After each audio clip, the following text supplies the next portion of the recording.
नमस्कार। हिंदी कक्षा में आपका हार्दिक स्वागत और अभिनंदन। आज की ये वीडियो है कक्षा 10वीं के लिए और इसमें हम जानेंगे कि कक्षा 10वीं का हिंदी का वार्षिक प्रश्न पत्र किस प्रकार से आएगा। आपकी सभी समस्याओं का समाधान यहाँ पर किया जाएगा। बहुत से विद्यार्थी दुविधाग्रस्त हैं कि प्रश्न पत्र किस प्रकार का आएगा, कितने प्रश्न आएंगे, प्रश्नों का रूप क्या होगा। तो इस बारे में आज हम विस्तार से चर्चा करने वाले हैं। कक्षा 10वीं के प्रश्न पत्र में ध्यानपूर्वक देखिए। यहाँ पर कुछ सामान्य निर्देश आपको दिए गए हैं। प्रश्न पत्र में कुल 5 खंड दिए गए हैं, जिसमें से पहला खंड है व्याकरण से संबंधित, दूसरा है क्षितिज के काव्य खंड से संबंधित, तीसरा खंड है क्षितिज के गद्य खंड से संबंधित, चौथा खंड है आपकी पूरक पुस्तक कृतिका भाग 2 से। इसके पश्चात जो 5वां खंड है वो आपकी नैतिक शिक्षा से।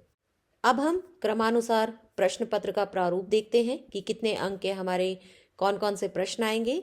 हमारा खंड क देखिए, इसमें व्याकरण से संबंधित प्रश्न आएंगे, जिसमें से पहला प्रश्न होगा जिसमें भी आपके व्याकरण के उप विषय दिए गए हैं। उप विषय में क्या क्या है?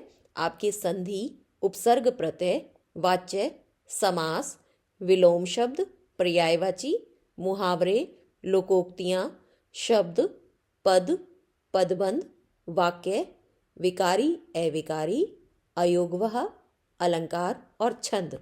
इन उप विषयों में से 2-2 अंक के अनुसार आपके 7 प्रश्न दिए गए हैं। 7 प्रश्न में कोई भी कहीं से भी कुछ भी पूछा जा सकता है आपसे, कि आपसे समास भी पूछा जा सकता है, आपसे पर्यायवाची भी पूछे जा सकते हैं। कहने का तात्पर्य यह है कि जितने भी आपके व्याकरण के उपविषय दिए गए हैं उनमें से 2-2 अंक के अनुसार 7 प्रश्न आएंगे, जो कि कुल 14 अंकों के होंगे। प्रश्न संख्या 2 में आपको निबंध लिखना है। आपको 5 विषय दिए गए हैं। जो भी विषय आपको अच्छी प्रकार से आता हो आप उसी पर ही लिखिए, किसी एक विषय पर लिखना है। इसके बाद प्रश्न संख्या 3, आपको 2 पत्र दिए जाएंगे, जिसमें से एक का रूप होगा औपचारिक और दूसरा होगा अनौपचारिक। दोनों में से कोई भी एक पत्र आपको करना है। यहाँ पर निबंध और पत्र दोनों ही 5-5 अंक के हैं। इसके बाद आते हैं हम खंड ख की तरफ, जो कि क्षितिज के काव्य खंड से है। आपकी क्षितिज पुस्तक के काव्य खंड से कुछ अध्याय हटा दिए गए हैं, जिसमें से कवि देव की कविताएं, छाया मत छूना, जो कि लिखी है गिरिजा कुमार माथुर जी ने। इसके बाद एक और कविता हटा दी गई है, जिसका शीर्षक है कन्यादान और जिसे लिखा है ऋतुराज जी ने। तो आपकी जितनी भी कविताएं बचती हैं उन कविताओं में से आपको एक एक अंक के अनुसार 6 बहुविकल्पीय प्रश्न दिए गए हैं। प्रश्न संख्या 5 में आपकी जितनी भी कविताएं हैं उनमें से कोई भी काव्यांश ले लिया जाएगा और उसके आधार पर आपको 5 प्रश्न दिए जाएंगे, जिसमें से एक प्रश्न तो संभवतः आता ही आता है। कौन सा बच्चों? कि कवि या कविता का नाम बताइए।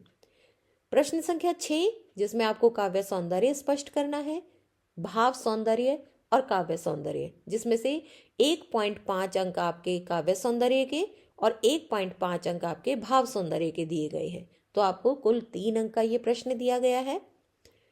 अब आते हैं प्रश्न संख्या 7 पर, जो कि आपके काव्य खंड से ही संबंधित है।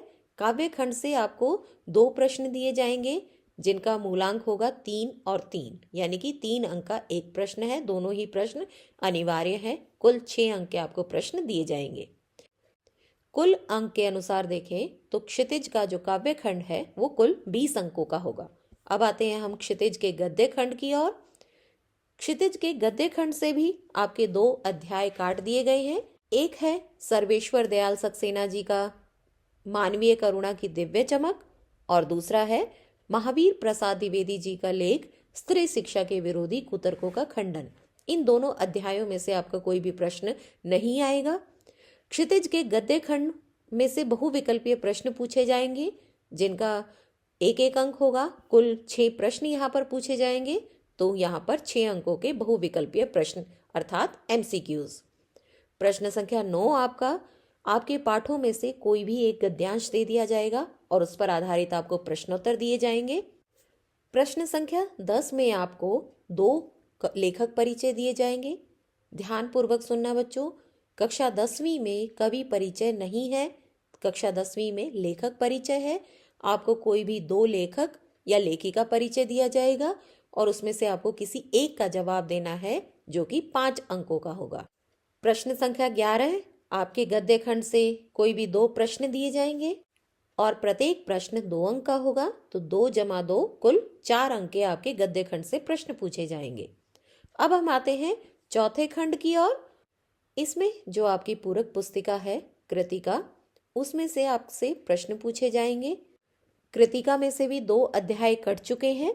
एक है जॉर्ज पंचम की नाक और दूसरा अध्याय है एही ठैया झुलनी हे रानी हो रामा।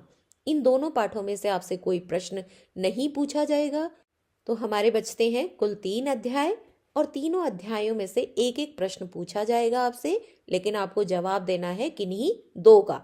तीनों प्रश्नों का जवाब देना आवश्यक नहीं है। आपको जो भी 2 प्रश्न अच्छी प्रकार से आते हो आप उन्हीं का जवाब दीजिए और प्रत्येक का अंक होगा 3 अंक। 3 जमा 3 कुल 6 अंक की आपकी ये पूरक पुस्तक। इसके बाद आते हैं हम 5वें खंड की ओर।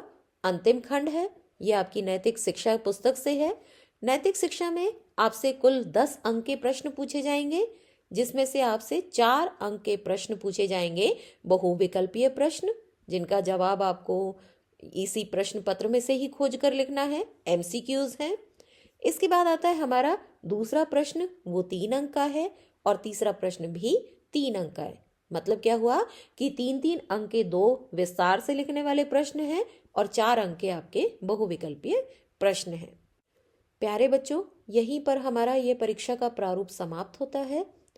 आपकी और अधिक तैयारी करवाने के लिए जल्दी ही हम सैंपल पेपर लेकर आएंगे, ताकि आपकी बोर्ड परीक्षाओं के लिए अच्छी प्रकार से तैयारी हो सके।